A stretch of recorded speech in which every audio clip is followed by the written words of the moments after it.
अस्सलाम वालेकुम everyone, hopefully आप सब खैरियत से होंगे। अगर आपने कभी भी पाकिस्तान स्टॉक एक्सचेंज की वेबसाइट को विज़िट किया है तो आपने इन टर्म्स को ज़रूर देखा होगा। Authorised share capital, outstanding number of shares and floating shares, right. जैसा कि यहाँ पर मैंने आपके लिए एग्ज़ाम्पल के तौर पर पीएसओ की इक्विटी का एग्ज़ाम्पल लिया है, जहाँ पर हमें नज़र आ रहा है कि शेयर्स की जो नंबर है वो अलग है फ्लोटिंग शेयर्स से। अब इनमें क्या डिफरेंस है ये हम जानेंगे। इसी तरह से आपको राइट हैंड साइड पे ऑथोराइज्ड शेयर कैपिटल भी नज़र आ रहा है, उसका क्या माजरा है उसको भी समझेंगे, राइट। सबसे पहले हम ऑथोराइज्ड शेयर कैपिटल की बात करते हैं। Authorised share capital basically is the maximum amount of shares a company is allowed to raise capital from or issue to its investors, right। जैसे एक पिज़्ज़ा होता है, एक पूरा पिज़्ज़ा आपको अलाउ है खाने के लिए, लेकिन आप कितना खाते हैं ये बात की बात है। लेकिन ये जो पूरा पिज़्ज़ा है ये आपका ऑथोराइज्ड शेयर कैपिटल है, जो बाय लॉ आपको अलाउ किया गया है कि आप इतना पिज़्ज़ा खा सकते हैं, यानी कि इतने नंबर ऑफ़ शेयर्स आप इन्वेस्टर्स को इशू कर सकते हैं। It's the maximum you can issue to investors. इससे आप ज़्यादा शेयर्स इशू नहीं कर सकते। आपके पास एक इम्पॉर्टेंट डॉक्यूमेंट होता है memorandum of association. Memorandum of association basically एक ऐसा डॉक्यूमेंट है जो आपके लिए इंटरेक्शन का बायस है एक्सटर्नल पार्टीज से, और सबसे इम्पॉर्टेंट एक्सटर्नल पार्टी जिससे कंपनी कम्युनिकेट करती है वो है आपके शेयर होल्डर्स, जिनके पास उनके शेयर्स होते हैं, राइट। तो उस मेमोरेंडम ऑफ एसोसिएशन डॉक्यूमेंट में एक क्लॉज होता है, कैपिटल क्लॉज। उसमें टोटल नंबर ऑफ़ शेयर्स जो कि कंपनी को अलाउ किए जाते हैं शेयर्स इशू करने के लिए, उसकी फ़िगर लिखी जाती है। उससे आप ज़्यादा बियॉन्ड इशू नहीं कर सकते, which is basically the authorised share capital. अब सवाल ये बनता है कि क्या इस फिगर को चेंज किया जा सकता है? तो हाँ, इस फिगर को चेंज किया जा सकता है। देखिए, मेमोरेंडम ऑफ एसोसिएशन कंपनी तभी बनाती है जब वो फॉर्मेशन, यानी कि जब न्यूली फॉर्म होती है कंपनी, उस वक्त इसको ये डॉक्यूमेंट बनाना होता है। अब जाहिर है कि आगे चल के कंपनी को ज़्यादा कैपिटल की रिक्वायरमेंट होती है, तो उसमें आपको ज़्यादा शेयर्स इशू करने के भी रिक्वायरमेंट आ जाती है। अब कंपनी ऐसे में क्या करे? तो कंपनी ने क्या करना है, कंपनी ने एनुअल जनरल मीटिंग में स्पेशल रेजोल्यूशन को पास करना है, यानी कि उसको 75% से ज़्यादा वोटिंग चाहिए अपने शेयर होल्डर्स से, ताकि वो इस डिसीशन को इम्प्लीमेंट कर सके और अपने लिए वो ज़्यादा से ज़्यादा ऑथोराइज्ड शेयर कैपिटल को रिपोर्ट करवा सके मेमोरेंडम ऑफ एसोसिएशन में, राइट। मगर उससे पहले वो इस लिमिट को क्रॉस नहीं कर सकती। अगर आपको इस लिमिट को क्रॉस करना है तो आपने पहले लिमिट बढ़ानी है, फिर आपने उतना शेयर कैपिटल रेस करना है। यानी कि हमने ये तो मालूम चल गया कि ऑथोराइज्ड शेयर कैपिटल क्या है। Authorised share capital maximum number of shares हैं जो कंपनी इशू कर सकती है इन्वेस्टर्स को। अब कितने इशू करती है वो एक अलग सवाल है, और जितने इशू करती है कंपनी उसे हम आउटस्टैंडिंग शेयर्स कहते हैं, यानी कि वो शेयर्स जो इन्वेस्टर्स के पास होते हैं, जो कंपनी ने इस ऑथोराइज्ड शेयर कैपिटल में से इशू कर चुके हैं, राइट। इसी तरह जैसे कि मैं अगर ये कहूँ कि आपके पास पूरा पिज़्ज़ा था खाने के लिए और उसमें से आपने कुछ स्लाइसेस खा लिए, यानी कि वो जो खाई हुई स्लाइसेस हैं ये वही है जैसे कि आपने उस पूरे पिज़्ज़ा में से उन स्लाइसेस को इन्वेस्टर्स को इशू किया है और ये आपका आउटस्टैंडिंग शेयर्स है, राइट।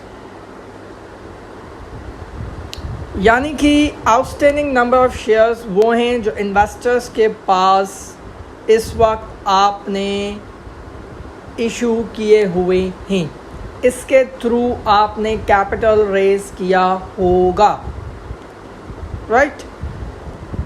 अब हम आते हैं फ्लोटिंग शेयर्स पर। फ्लोटिंग शेयर्स क्या हैं?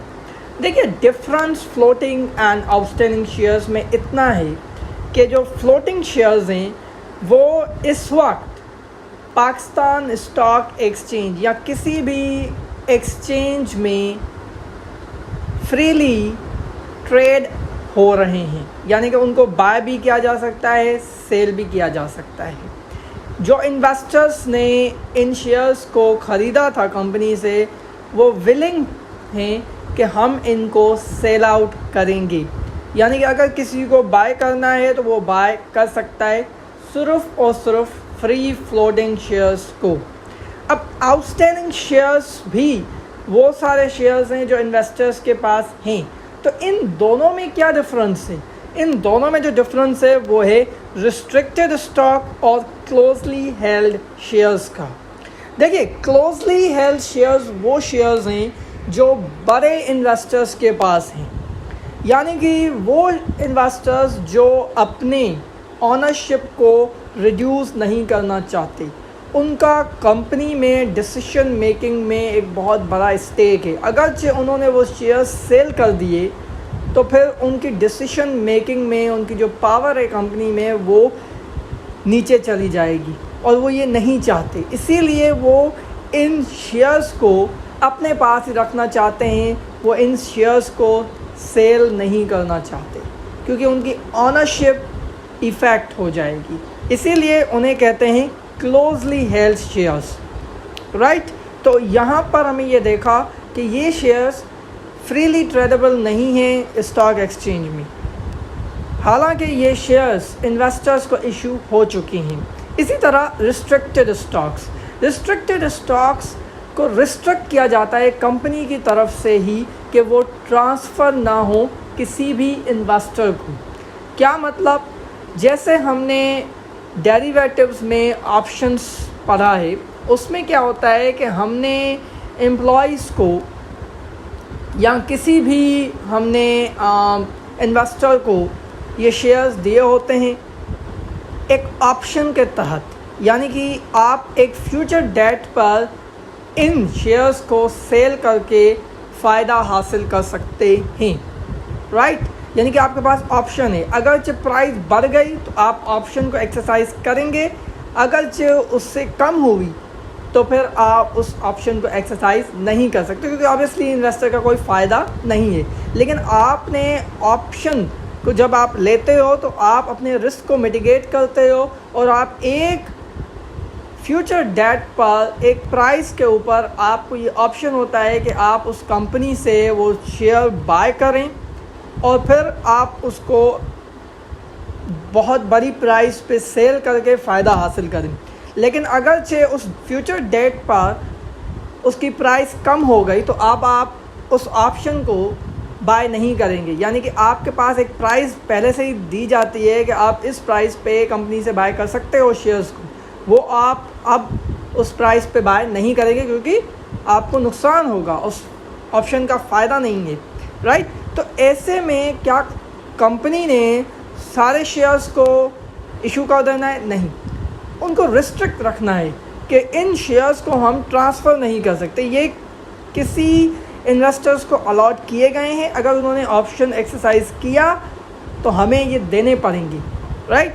तो इसीलिए रिस्ट्रिक्टेड स्टॉक दो इशू किया जाता है, अलॉट किया जाता है, लेकिन उनको एक्सरसाइज नहीं किया जाता, उनको ट्रांसफ़र नहीं किया जाता, यानी कि स्टॉक एक्सचेंज में उन्हें सेल और बाय नहीं किया जा सकता। तो ऐसे स्टॉक को भी हम हटा के, क्लोजली हेल्ड शेयर्स को भी हटा के, बाकी जो शेयर्स आपके इन्वेस्टर्स के पास हैं जो फ्री फ्लोट हो रहे हैं, जो स्टॉक एक्सचेंज में ट्रेड हो रहे हैं, हम उन्हें फ्री फ्लोटिंग शेयर्स कहते हैं, जबकि आउटस्टैंडिंग शेयर्स में क्लोजली हेल्ड शेयर्स और रिस्ट्रिक्टेड शेयर्स भी मौजूद होते हैं, और अथोराइज्ड शेयर कैपिटल पूरे नंबर ऑफ शेयर्स होते हैं जो कंपनी को अलाउड हैं बाय लॉ कि वो शेयर्स को इशू कर सकते हैं।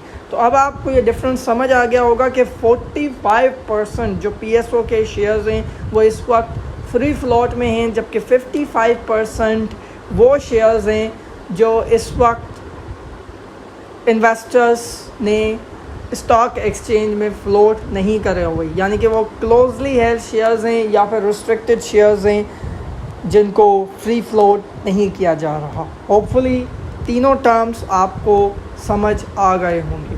Thank you.